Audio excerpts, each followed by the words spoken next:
al senador independiente Emilio Álvarez y Casa, que nos tome una entrevista esta tarde con Mega Noticias. Senador, ¿cómo está? Muy buenas tardes.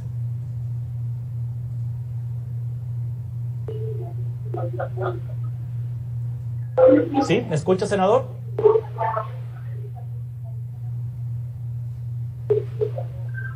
Sí, senador Emilio Álvarez y Casa, estamos haciendo un enlace con usted. ¿Me escucha? Sí, lo escucho. Buenas tardes. Bueno, gracias, buenas tardes. La tercera es la vencida, senador. Gracias por aceptar esta conversación. ¿Qué pasó con el Fonden ahora que pues ya no existe y esos recursos se necesitan para atender las emergencias naturales como lo que se vivió recientemente con el huracán Nora, senador? Infelizmente, la mayoría legislativa de Morena y sus aliados decidió desaparecer el Fonden. Se les dijo, se les insistió, se les pidió que no, pues, literalmente, valga la expresión, no desfondaran, no desaparecieran un recurso para emergencias.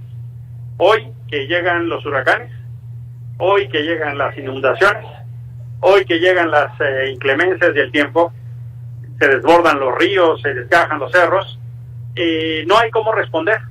Estábamos escuchando ahora lo que sucede en Sinaloa. Aquí en el Senado estábamos discutiendo lo que pasó en Tula, que murieron 17 personas ahogadas. En Ecatepec les afectaron incluso un río desbordado con aguas negras. Pero lo mismo pasó en la Sierra Norte de Puebla, en distintos lugares, y en lugares de la costa. Pasó en Yucatán, pasó en Quintana Roo, pasó en Veracruz. La necedad de querer buscar de una manera improvisada y concentrar los recursos, tiene ahora una respuesta dramática en el dolor de las y los mexicanos que no están siendo atendidos. Y la verdad de las cosas es que resulta más... ¿cómo decirlo? Pues doloroso cuando salen senadoras y senadores de Morena a proponer crear un fondo para atender los desastres, pero si ya existía. Esto es sí, la evidencia de que están tomando malas decisiones.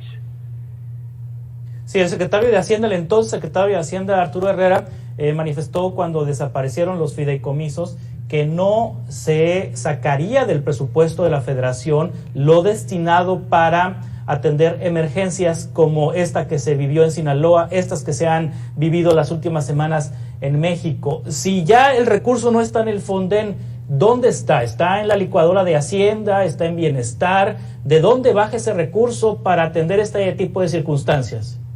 Pues lo metieron a un cochinito a saber dónde está, pero el Fonden no solo era el recurso, por supuesto que era importante, pero ya tenía un camino pavimentado de cómo actuar en temas de emergencia.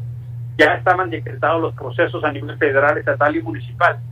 El dinero bajaba con mucho más prontitud y se hacía llegar directamente a las personas afectadas. El Fonden no solo era el tema de la operación financiera, por supuesto que sí, sino era una estrategia para concertar la intervención de distintas autoridades. Si el ejército tiene que intervenir con el plan de N3, si el gobierno estatal tiene que poner recursos, si el gobierno municipal, era una concertación de esfuerzos en beneficio de quienes estaban en emergencia y desgracia. Hoy eso ha desaparecido y lo que estamos viendo es burocracia, es lentitud, en coste del dolor de mexicanos y mexicanas que están viviendo tragedias que además ya sabemos que pasan. Todos los años tenemos huracanes, todos los años tenemos inundaciones. O sea, no es una cosa que nunca hayamos vivido, ¿no? Entonces uno se pregunta, ¿por qué esta negligencia? Un presidente municipal, una presidenta municipal, un gobernador, una gobernadora, cuando ocurren estas circunstancias naturales, ¿a qué autoridad del gobierno federal debe pedir recursos para atender la emergencia? Si ya no existe el Fonden, ¿a quién hay que hablarle? ¿Directamente al presidente? En primera instancia, los gobernadores tendrían que hablar al presidente, al secretario de Gobernación. Generalmente los presidentes municipales hablan al gobernador, pero cuando ya se rompió el caminito, pues entonces yo me imagino que los gobernadores deben estar buscando al secretario de Hacienda, al secretario de Gobernación, a quien les conteste. Pero el presidente López Obrador tiene una parte fundamental de responsabilidad y que ahora no se esté respondiendo eficazmente. Sí, ¿y qué responsabilidad tienen los gobiernos locales, los gobernadores, los presidentes municipales? Porque esta lógica de siempre depender de los recursos federales, pues tampoco es algo que lleve a que la situación mejore en las entidades, siempre estar dependiendo del gobierno federal. Una gran parte del acuerdo fiscal es que hay ciertas partidas del recurso que son federales. Los estados recaudan impuestos y el gobierno federal lo distribuye. Creo que sí, tendrá que hacerse un desarrollo para que los gobiernos estatales tengan sus propios fondos, pero hoy por hoy el acuerdo fiscal hace que la mayoría de los estados dependan del recurso federal, que dicho sea de paso, los estados, las entidades colectan.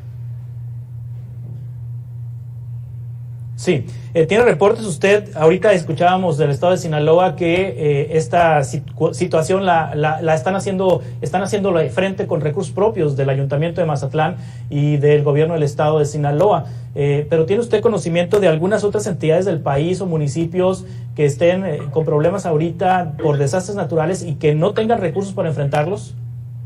Ahorita acabo de escuchar a un senador del estado de Puebla que hablaba de todos los municipios de la Sierra Norte y la Sierra Nororiental de Puebla que no tienen recursos para enfrentar todas las consecuencias de las inundaciones. Supe de municipios de la Sierra de Veracruz, donde infelizmente también se quedaron a muy afectadas comunidades pobres, incluso de municipios muy pobres que no tienen condición presupuestal para poder atender. Por eso es necesario que se concierte la respuesta de los 3 niveles de gobierno. Sí, es un tema que le toca a la Cámara de Diputados aprobar el presupuesto. En el paquete económico del próximo año, ¿tendrán que exigir los diputados que se restituya el recurso para el Fonden o que se cree, como dicen los senadores de Morena, un nuevo fondo para atender emergencias naturales? Yo creo que es de sabios cambiar de opinión. Yo creo que sería muy pertinente que entendamos que nuestro país está muy expuesto y sí es muy importante que la Cámara de Diputados restituya ese fondo, pónganle el nombre que quieran, pero si tenemos huracanes, ciclones, inundaciones, terremotos, desbordamientos de ríos, hombre, es muy probable que pasen estas tragedias. Entonces no actuemos en la improvisación, porque podemos ayudar a salvar vidas. Sí, la justificación que se dio cuando se desaparecieron los fondos, los fideicomisos, es que estaban impregnados de corrupción. ¿Usted tiene conocimiento de alguna acusación formal que haya de parte de esta administración federal contra algún funcionario o exfuncionario que administró el Fonden, alguna autoridad local o estatal que haya administrado el Fonden de manera incorrecta, indebida? No conozco un solo caso que este gobierno haya denunciado. Entiendo la importancia de combatir la corrupción, pero cuando se usa como un fantasma y cuando se usa como una demagogia, es decir, hay una denuncia de corrupción pero no hay culpables, entonces se es partícipe de la corrupción o entonces se está cubriendo a alguien. Los fideicomisos se hicieron para no depender ni de las opiniones de los gobiernos, de los gobernantes, ni depender de que se haya no dinero. Los fideicomisos se hicieron para blindar presupuestos que eran muy importantes, siempre tener un dinero, como cuando la familia guarda un dinero para medicinas, por ejemplo, como cuando la familia guarda un dinero para la graduación del hijo.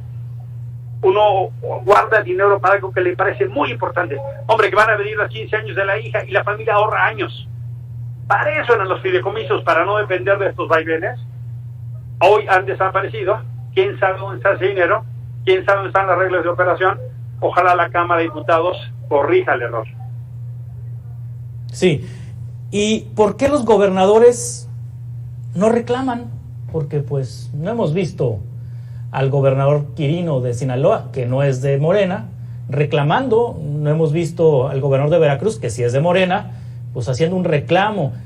No todas las autoridades son emanadas de Morena, provienen de partidos distintos al del presidente, pero están calladitos, como que calladitos se ven más bonitos. Pues es una pena, yo coincido, deberían elevar la voz enérgicamente, defendiendo a sus representados, a sus gobernadas, a sus gobernados, porque quien se queda sin su casa, sin sus bienes, sin su cosecha, Ese es otro problema, Juan Carlos, cuando ahorita están llegando los huracanes y se llevan las cosechas, en meses va a venir el hambre, ¿eh?